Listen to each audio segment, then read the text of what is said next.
Hello friends, income tax के cases की series में आज जो केस हम डिस्कस करेंगे वो सेक्शन 1023C क्लॉज 6 के रजिस्ट्रेशन को लेकर के है।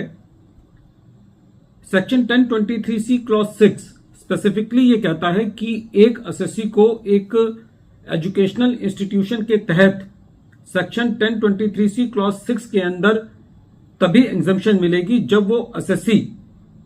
खाली एजुकेशन पर्पसेस के लिए काम करेगा। यदि वो किसी और पर्पस के लिए काम करता है तो फिर असेसी को सेक्शन 1023C क्लॉज 6 के अंदर एग्जम्पशन नहीं मिलेगी। प्रेजेंट केस के अंदर जो असेसी की ऑब्जेक्ट क्लॉज थी उसके अंदर बाकी सारे ऑब्जेक्ट्स का भी जिक्र था। उदाहरण के तौर पर वो असेसी बाकी सोशल एक्टिविटीज कर सकता है, मीडिया से रिलेटेड एक्टिविटी कर सकता है और दूसरी स्पिरिचुअल एक्टिविटी कर सकता था असेसी के मेमोरेंडम ऑफ एसोसिएशन के अनुसार। Punjab and Haryana high court के सामने प्रेजेंट केस में यह प्रश्न था कि यदि असेसी की ऑब्जेक्ट क्लॉज में एजुकेशन के अलावा भी कोई ऑब्जेक्ट्स हैं तो क्या असेसी को chief commissioner of income tax यदि वो एग्जम्पशन डिनाई कर देता है तो क्या वो जस्टिफाइड है। यही issue Punjab and Haryana high court ने अपने present case Shri Guru Hargobind Sahib charitable trust versus central board of direct taxes and others के केस में डिसाइड किया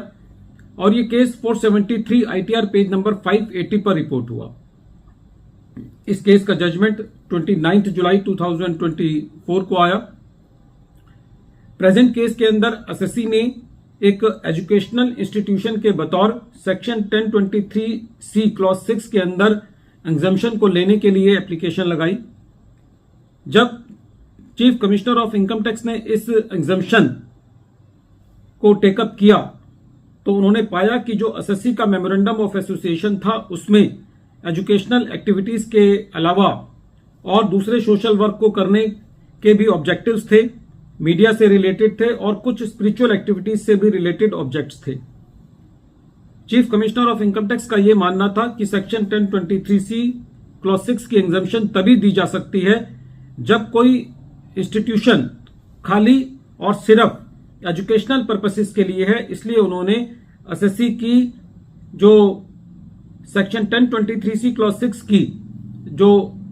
एप्लीकेशन थी उसको रिजेक्ट किया। असेसी ने इस रिजेक्शन के अगेंस्ट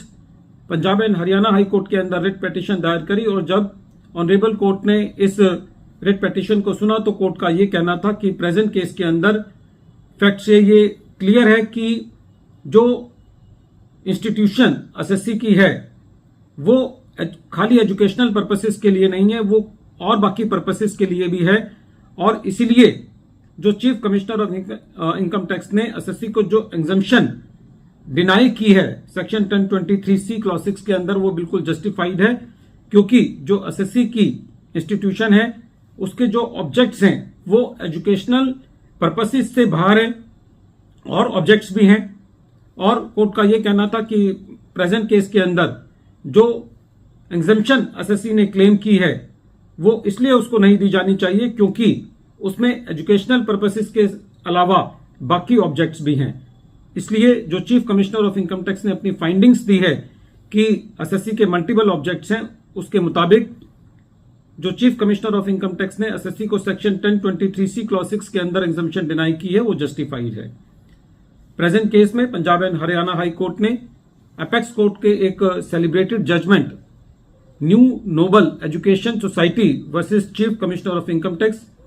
जो कि 2022 में अपेक्स कोर्ट ने डिसाइड किया और जो 448 ITR पेज नंबर 594 पर रिपोर्ट हुआ उसको रिलाई किया। कोर्ट का यह कहना था कि अपेक्स कोर्ट ने न्यू नोबल एजुकेशन सोसाइटी के केस में यह लॉ लेट डाउन किया कि सेक्शन 1023C क्लॉज 6 की एग्जम्पशन को लेने के लिए यह जरूरी है कि असेसी किसी और एक्टिविटीज को ना करे और यदि असेसी किसी और एक्टिविटीज को करता है तो असेसी